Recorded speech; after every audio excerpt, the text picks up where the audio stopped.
तो फिलॉसफी में सबसे ज्यादा पूछे गए सवालों में से एक सवाल ये है कि ब्रह्म और आत्मा क्या है, क्या दोनों एक हैं या अलग अलग हैं। तो उपनिषदों में इसका आंसर मिलता है।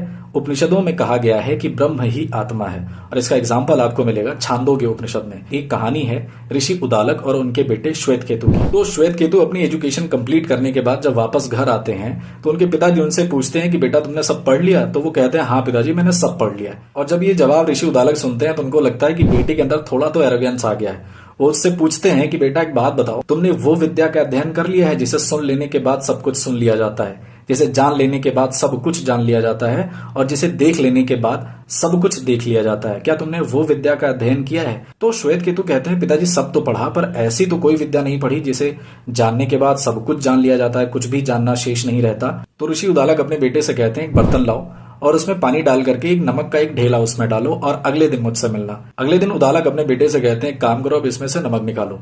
पर श्वेत केतु कहते हैं पिताजी नमक तो इसमें घुल गया है। तब ऋषि उदालक अपने बेटे से कहते हैं कि इस बर्तन के हर एक हिस्से के पानी को टेस्ट करो और बताओ कि कैसा है। फिर श्वेत केतु कहते हैं पिताजी ये तो नमकीन है।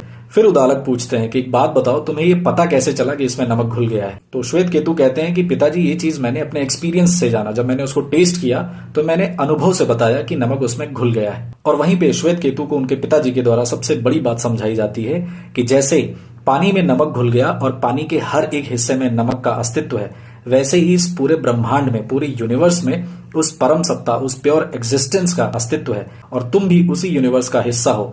इस वजह से तुम भी वही हो, तुम भी वही सत्ता हो। और वहीं पे एक सबसे बड़ा वाक्य आता है तत्त्वम् असि। ये उपनिषद का महावाक्य है।